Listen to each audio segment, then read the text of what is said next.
Kamusta mga karelax? Ako ang inyong karelax na si Kuya Michael and welcome to our vlog. Well, kung bago kayo dito sa channel ko, please like, subscribe, at pakiclick na rin ang notification bell para lagi kayo updated sa mga videos ko. Ngayon mga karelax, pag-uusapan natin is paano nga ba mag-process ng mga parcel or order ng mga customer sa ating Lazada Seller Center or sa ating Lazada. Ngayon tara, samahan nyo ako, ipapakita ko sa inyo kung paano tayo mag-process. Tara. Ayan mga karelax, pupunta tayo sa ating Lazada Seller Center. Open lang natin sa Google. Ito, na-open ko na. Meron tayong pa-order na 1, 2, 3, 4. So, sa Lazada Seller Center natin, so maglalagin kayo. Once na maglagin kayo, punta lang kayo dito sa orders. Ito, makikita nyo dito sa left side, orders. Click nyo lang. Tapos, orders ulit. Ito ang lilitaw. Ayan. Orders. Iyan ang mga orders nyo. Sa orders, meron 3 category. To pack, to arrange shipment, and to hand over.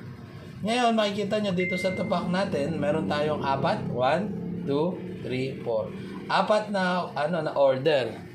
So, ang una natin gagawin kung meron tayong mga pa-order is print muna natin ang ating waybill. Pero sa case ko, para mas nadadalian ako kasi once na dumami yung ating mga customer order at puro waybill lang, minsan nagkakaroon ng chances na magkapalit yung order ni customer to another customer. Kaya ang ginagawa po natin is piprint muna natin ang ating print pick list. Yan makikita nyo. Ito, makikita nyo. Ito yung print pick list. So, ibig sabihin, nandito yung customer order ni customer, saka kung anong in-order niya, saka quantity. So, in this way, hindi tayo malilito pag-pack or mag-plastic ng order ni customer dahil meron tayong basihan. Meron tayong yung i-print natin yung pick list nila. So, print lang natin. Okay.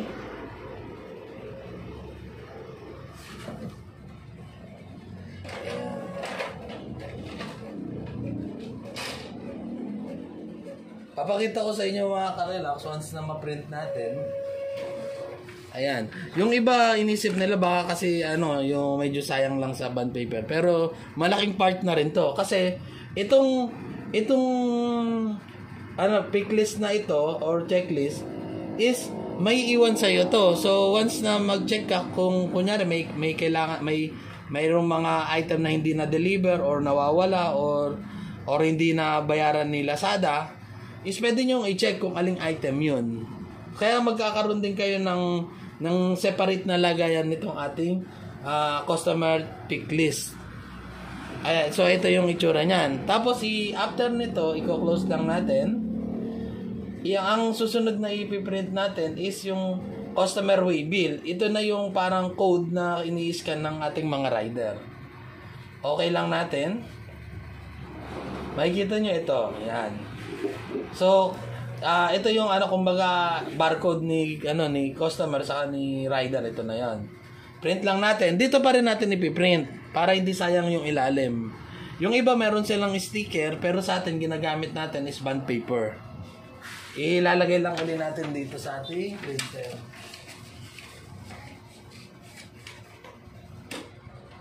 Okay, then ipiprint natin. Print.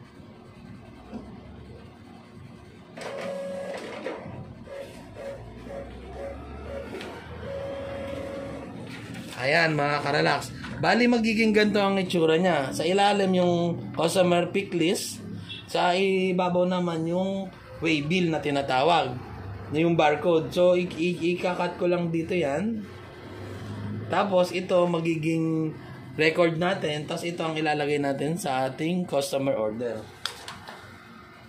Ngayon ang gagawin natin, i-print lang natin lahat.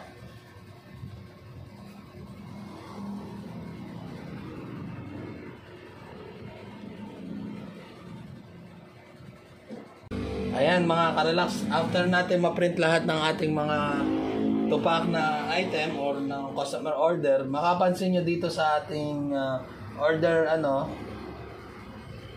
makikita nyo rito nakalagay sa to hand over yung 5 pieces. So, ibig sabihin, itong mga i-ano natin, na i-print, dapat i-ready na natin once na i-print natin. Kasi anytime darating na yung mga rider na kukuha nito.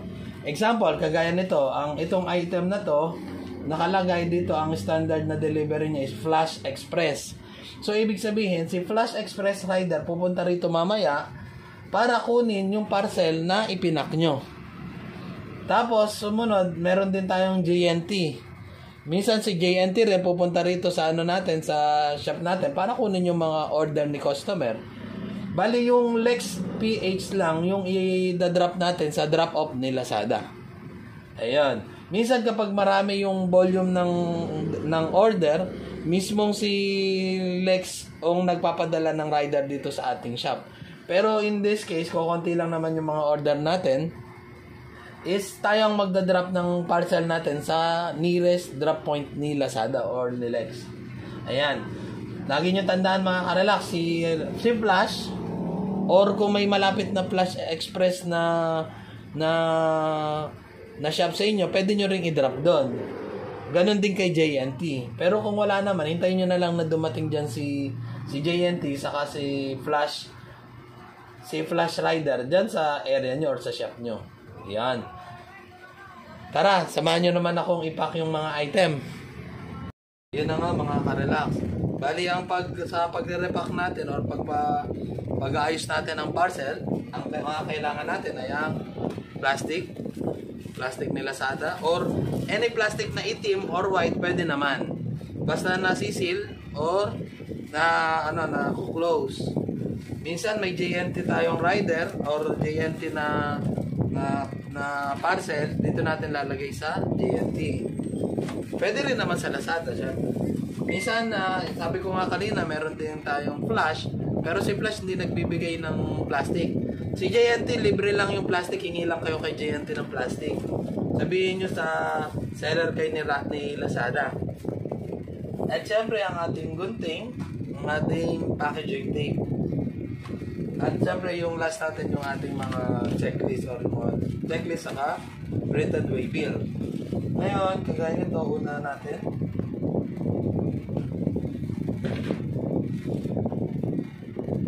Una natin gagawin na ito. Kagaya nito, yung item na gusto niya, itong item na to. So, dito pala, may kita na natin. Tapos, isang pieces.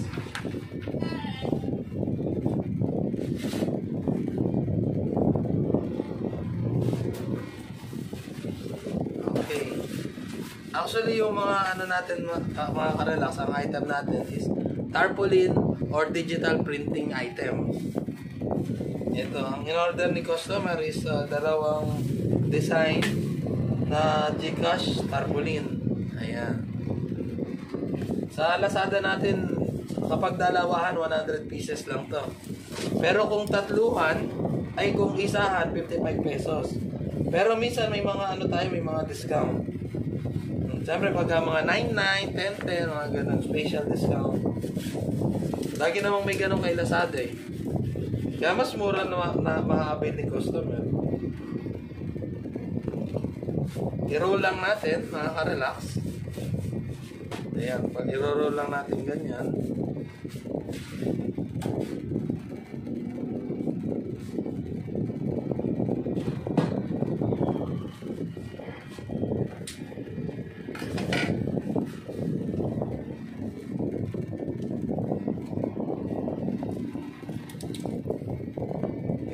Lang natin. Ayan. Tapos, lagyan na natin agad dito sa plastic. Pagdalawa.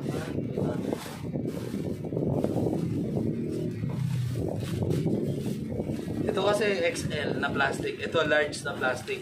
Pag isahan, ito ginagamit ko. Pag dalawaan yung XL.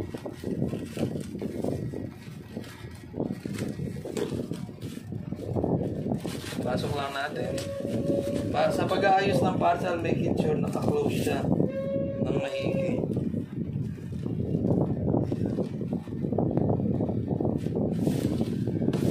Tapos, after natin maipak yan,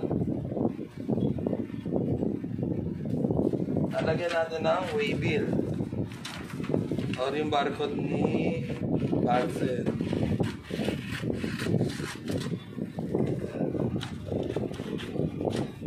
Ito, record natin, itatabi natin. Ito, ginagawa kong checklist, sulatan pag may mga customer.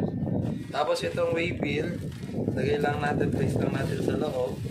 Yung ibang mga plastic or plastic na ginagamit, walang pouch. Pwede rin naman, pero para mas safe, may pouch ako kasi ang ginagamit ko ay bond paper sa pagpiprint. Yung iba kasi sticker ang ginagamit nila. Kaya okay lang. Tapos nilalagyan ko pang close packaging tape. So ayun, isa na. Ito delivery legs. I-drop natin mamaya sa i-drop natin sa drop point nila sana. Ito next, itong design na to.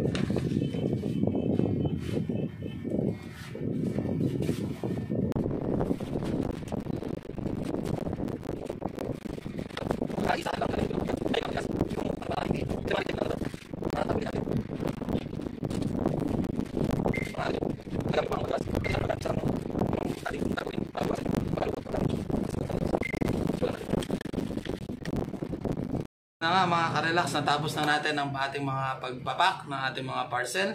So nakapagpack tayo ng 6 na parcel.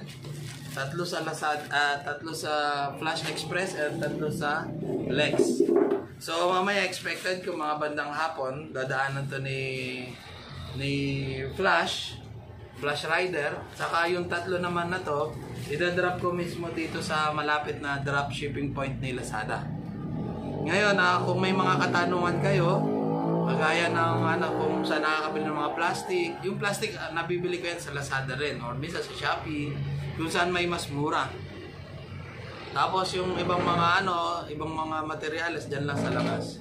So once na may mga katanungan kayo about sa Lazada, hindi naman ako expert. Ito yung mga tinuturo ko, kinukwento ko lang sa inyo ay yung mga experience ko lang or mga ginagawa ko lang sa ating Lazada. Ngayon mga karelax, kung may natutunan kayo, kung nagustuhan nyo ang ating video, please like, subscribe, at pakiclick na rin ang notification bell para lagi kayo updated sa mga videos ko. Yung link ng Lazada ko, ilalagay ko na lang dito sa description box just in case na gusto nyo mag-order. Sige, maraming salamat! Bye!